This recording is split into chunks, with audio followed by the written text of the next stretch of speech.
Hey guys, what is going on? Payton here once again, and welcome back to another edition of WWE 2K14 Experience. This past week on Monday Night Raw, the WWE Champion CM Punk graced us with his presence once again. After last week, The Rock announced that he would be facing CM Punk at No Way Out for his WWE title. CM Punk this past week on Raw had this to say. I have become the most successful WWE Champion of all time. Not of the modern era. No, that's another little buzzword that somebody backstage wants you to say. They probably want to put it on a t-shirt. But that's the way you get noticed. You don't get noticed until you start to move a couple of t-shirts around here. If I competed in Bruno Sammartino's era, I'd have been champion for 20 years too. No, I'd have been champion for 30 years. Because wrestling one night a month in Madison Square Garden is easy. You never see Hulk Hogan wrestle TLC matches against a superstar like Ryback. Because he had it easy. I wrestle physically demanding matches on free television week in and week out. So much that my 1 year equals 30 of theirs. And I have attained this success. Not because of you. I am successful not because of you. I am successful in spite of you. Now, I'm the most honest man in this building. I'm the most honest man in this company because everybody else has got the same old tired crybaby story. They'll come out here and they'll say, I do it for the people. I do it for all of you. There's good guys and there's bad guys in this world. And make no mistake about it, ladies and gentlemen, I am a bad, bad man. And I can freely admit it. But Ric Flair will come out here and he'll cry his 182-year eyes out and say, oh, I did it for all of you. Now they're wooing. Shawn Michaels can come out here and lose his smile and find his smile. But then in a tearful Hall of Fame speech, he'll say that his entire career was just to gain your acceptance. And then a man like Edge is forced to retire, and he'll say that he misses competing for people like you. Now these people, these men are either weak or they're dishonest and they're liars. It's either one or the other. But I am neither weak or dishonest. I'm the best in the world. It was pretty obvious that The Rock had heard enough from CM Punk. He won the Royal Rumble, as we know. He will instead be facing Punk at No Way Out instead of WrestleMania. He can't wait any longer, so he came down to the ring for a showdown. Well, you see, Punk, it's not just that The Rock is back. No, it's why The Rock is back. Here's why The Rock is back, for 3 reasons. The Rock is back to entertain them. The Rock is back to stop you. And after 10 long years, The Rock is back to win that. CM Punk, you have one of the most creative and innovative minds in the history of the WWE. The Rock knows it. You failed to use it. You became WWE Champion, and you also became the biggest jerk the world has ever seen. Well, I'm glad you're back. I don't care what your schedule is. I don't care if you work here 16 days a year, 365 days a year. You could be Santa Claus and have his schedule. You could 1 day a year. I'll still kick your ass. I don't care how many movies you film every year. I know how hard that schedule probably is, but every time you come back, whenever you decide to grace us with your presence, I'm gonna kick your ass. Because this isn't Candyland. I'm like nobody you've ever faced before. You can make fun of the color of my t-shirt, and you can talk about pie, and you can sing songs, and you can rhyme, and you can do your tired, lame-ass shtick. I'm gonna kick your ass, because I'm the best in the world. I'm the best thing going today. I'm the best guy you've ever stepped foot in the ring with. And you need to understand, congratulations, Rock. You just graduated from the kiddie table, but you just bit off more than you can chew. You're playing Little League with your little insults and your rhymes and your millions and millions and your finallys. And I'm in the big leagues and I'm swinging for the fence. You need to understand that your little jabs and your insults, it's all kiddie games. You can't leave a mark on the champ's face. Understand, when you step in the ring, your arms are just too short to box with God.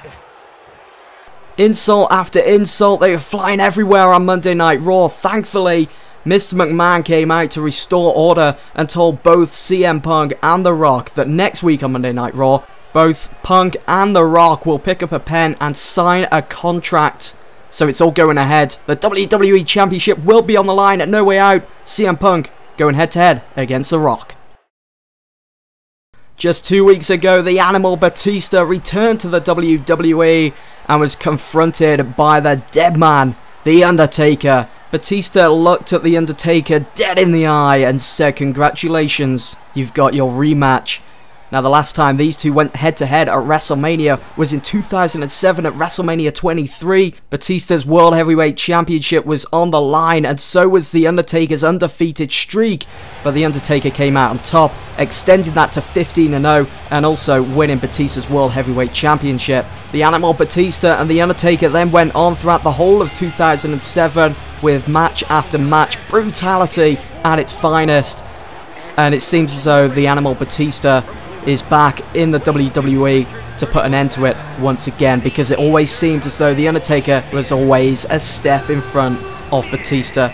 Now, in his interview with Michael Cole, Batista said he would be in action for the first time since returning to the WWE to face the Intercontinental Champion, The Miz. This past week on Monday Night Raw, The Animal BATISTA absolutely dominated. It was great to see him back in the ring, back in action in the WWE. The Miz, as of late, finds himself on a bit of a good run of form in that squared circle. He beat Rey Mysterio at the Royal Rumble, retaining his Intercontinental Championship. At the moment, it seems as though no one will be able to take that title off him. If only the Intercontinental Championship was on the line this past week on Monday Night Raw with The Animal BATISTA. Batista with a spine on the pine. We haven't seen that for so long now in the WWE. And to follow it up on The Miz came a devastating Batista bomb. That was all she wrote for The Miz. This match was nothing but a warning to The Undertaker that Batista is just around the corner, ready to put an end to the undefeated streak at WrestleMania. Now, after the match, Batista celebrated a little bit, but also took a mic and had this to say. So all I've been hearing all week, Batista, can you beat The Undertaker at WrestleMania? The Undertaker has never been beaten at WrestleMania, undefeated. Undefeated. You can't beat the dead man at WrestleMania. Batista, you can't do it. My response, I welcome the challenge. I want it. I get chills thinking about it. Think about it. Undefeated WrestleMania streak. Oh, it doesn't get any bigger than that. As it seemed as though Batista had finished talking, The Undertaker came from underneath the ring from nowhere and chokeslammed Batista down to hell. Will we ever see Batista again in the WWE? Over the past couple of weeks now on Monday Night Raw, qualification matches have been taking place for the Raw Elimination Chamber at No Way Out. As we know, John Cena, Daniel Bryan and Ryback all earned their spot in that chamber match, as well as the Shield. Well, John Cena and Daniel Bryan went to Mr. McMahon's office, and they weren't happy that all three members of the Shield will be in the Elimination Chamber at No Way Out. Mr. McMahon eventually came up with an idea for Monday Night Raw this past week and said that Cena, Bryan and Ryback would face all three members of the Shield, not in a tag team match but in singles matches. Dean Ambrose would face Daniel Bryan, Ryback would face Roman Reigns, and John Cena would face Seth Rollins. Miss McMahon also said as well that if the Shield were to get involved in each other's matches this past week on Monday Night Raw, they would not be allowed to enter the Elimination Chamber at No Way Out, and we would see the likes of Kofi Kingston, Rey Mysterio and Chris Jericho replacing them, who went head to head with the Shield last week on Monday Night Raw in a 6-man tag team match to decide who would qualify for the Elimination Chamber at No Way Out. So kicking things off, Daniel Bryan against Dean Ambrose. Just when it looked like Daniel Bryan had Dean Ambrose's number, Ambrose turned this match around with a strong clothesline down to the canvas. Daniel Bryan fighting back. He wanted to win this match and prove that the Shield shouldn't be allowed into the Elimination Chamber. If all 3 members were to lose their matches on Monday Night Raw this past week, they still wouldn't enter the chamber at No Way Out. Daniel Bryan locked in that guillotine choke. Would Daniel Bryan be able to find Dean Ambrose's breaking point?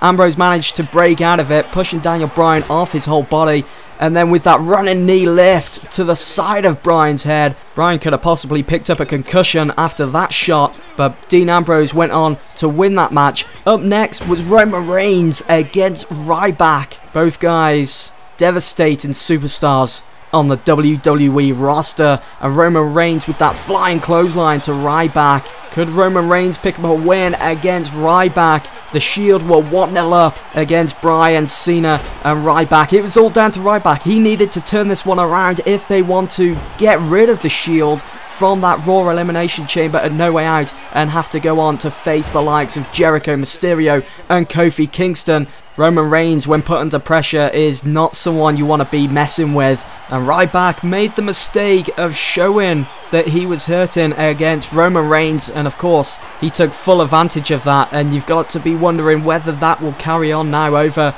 to No Way Out in the Elimination Chamber for Ryback. Will that injury still be there that he managed to pick up against Roman Reigns?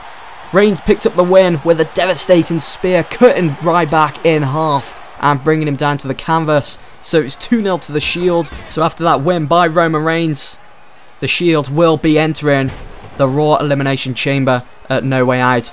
But we still had the last match, Seth Rollins going head to head against John Cena. Could Cena at least pick up a win against Roman Reigns? He certainly was fighting for it. He knows exactly what he has to do to put the Shield away, especially someone like Seth Rollins, a slimy character when in that WWE ring. But Seth Rollins with a Skywalker to John Cena. Would that be the end for Cena? Cena on a comeback, once again digging deep, full of energy, taking the fight to Seth Rollins, taking him down back to the canvas, and instead of going for his 5-knuckle shuffle which we usually see, but instead John Cena picked up Seth Rollins, which proved to be a big mistake on Cena's part. Cena took out the referee, who went down to the ground. Dean Ambrose out of nowhere, giving the steel chair to Seth Rollins, smacking that against Cena's skull. Could it end this way? Really? Could it end this way? Yes, it could. The referee didn't see a thing. He went for the cover, and Seth Rollins defeated John Cena. The Shield are still in the Raw Elimination Chamber at No Way Out. Well, after an action-packed week on Monday Night Raw, it was time for Friday Night Smackdown. And this past week, we finished up with the qualifying matches for the Smackdown Elimination Chamber. We would see the return of Sheamus on Friday Night Smackdown, going head-to-head against R-Truth. The winner enters the Smackdown Elimination Chamber. And finally, Titus O'Neil will be taking on Mark Henry. Again, the winner enters the Smackdown Elimination Chamber. This had to be one of the biggest matches, if not the biggest match, in Titus O'Neil's career in the WWE. All he had to do was avoid entering the Hall of Pain, defeat Mark Henry on Friday Night Smackdown, enter the Elimination Chamber, go through 5 other superstars, and he would be in one of the main events at WrestleMania. Just imagine what that would do for Titus O'Neil here in the WWE.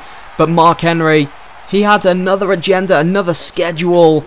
He wanted to enter Titus O'Neil into the Hall of Pain this past week on Friday Night Smackdown. Just imagine how devastating it would be to add Mark Henry to the mix in the Smackdown Elimination Chamber. We've already got the Big Show in there. We've got Sandow, Wade Barrett, Christian. Who could be next? Would it be Mark Henry or would it be Titus O'Neil? Titus O'Neil certainly fighting for that opportunity to be in the Elimination Chamber. I've never seen such determination from a superstar. All he had to do was get a 3 count on Mark Henry and his career would go from strength to strength, but Mark Henry kept knocking him back down at every given chance.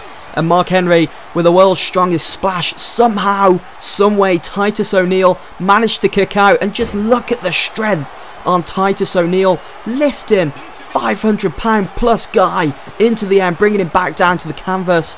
Again, Mark Henry managed to kick out. This match was turning into something great, but eventually something had to give. Would Titus O'Neil tap as he was clenched tight into that bone-crunching bear hug from Mark Henry? He was so close to the ropes as well. It sounds easy to say, but all he had to do was turn his upper body and he would be there. Eventually, Mark Henry gave up. Titus O'Neil, he wasn't giving in one bit and eventually came back at Mark Henry with that knee to his gut, went for the cover, referee down on his fours and managed to get the 3 count. Ladies and gentlemen, Titus O'Neil is going to No Way Out in the Smackdown Elimination Chamber. He managed to beat the world's strongest man, Mark Henry. There was no time for a break. This past week on Friday Night SmackDown, WWE Women's Champion AJ Lee, former girlfriend of Dolph Ziggler, was in action against Caitlyn. If you guys can cast your minds back to the Royal Rumble, Dolph Ziggler had an open challenge. Daniel Bryan accepted. Dolph Ziggler lost that match against Bryan. AJ Lee, who at the time was Dolph Ziggler's girlfriend, got into the ring, hit Dolph Ziggler in the crown jewels, and then gave Daniel Bryan a kiss. So we don't know what's been going on. And then last week on Friday Night SmackDown, Dolph Ziggler was in action with a chance to head to No Way Out in the Smackdown Elimination Chamber. AJ Lee was in the audience, putting Dolph Ziggler off, distracting him, and also cost Dolph Ziggler the match. Dolph Ziggler will not be going to the No Way Out, all thanks to his ex-girlfriend, AJ Lee. And this past week, she went head-to-head against Caitlyn, went for the small package there and got the 3 count, beating Caitlyn. After the match, AJ Lee was in the ring celebrating. Dolph Ziggler came down to the ring to ruin the party. What he had on his mind, we do not know, but AJ Lee, she was cornered. She had nowhere to run. Dolph Ziggler obviously blames AJ Lee for not heading to No Way Out, but Daniel Bryan came to her rescue, throwing Dolph Ziggler out of the ring and pretty much warning him to stay away. The main event of Friday Night SmackDown this past week saw the Celtic Warrior Sheamus back in action in the WWE against R-Truth. The winner advances through to the Smackdown Elimination Chamber at No Way Out. We haven't seen Sheamus for almost a month now in the WWE, so it was good to see him back competing at the top level once again. Now, the last time we did see Sheamus in the WWE was on SmackDown. It was in a singles match against the world's strongest man, Mark Henry. And in that match, Henry took to the outside, grabbed a steel chair and started swinging for defenses, got himself disqualified, so he lost that match and took his frustration out on the Celtic Warrior Sheamus. Again, more steel chair shots after shot after shot after shot. And then to finish it up, he placed Sheamus's head against a steel ring post and he used all 500 pounds of brute force to his advantage, almost caving Sheamus's skull in against that ring post. Fortunately for Sheamus, it was only a mild concussion and he managed to come out on top and recover. He is now back in the WWE and at the top level with a chance to go to WrestleMania. All he had to do was beat R-Truth here, win at No Way Out, and he would be there at WrestleMania 30. Sheamus with a high cross to R-Truth, pulled him into the center of the ring so there's no opportunity for R-Truth to hit the bottom rope and got the 3 count. Ladies and gentlemen, the Celtic Warrior Sheamus is going to No Way Out to enter the SmackDown Elimination Chamber match. And that, guys, is the end of this week's edition of WWE 2K14 Experience. I do hope that you've all enjoyed, and I'll see you all next week.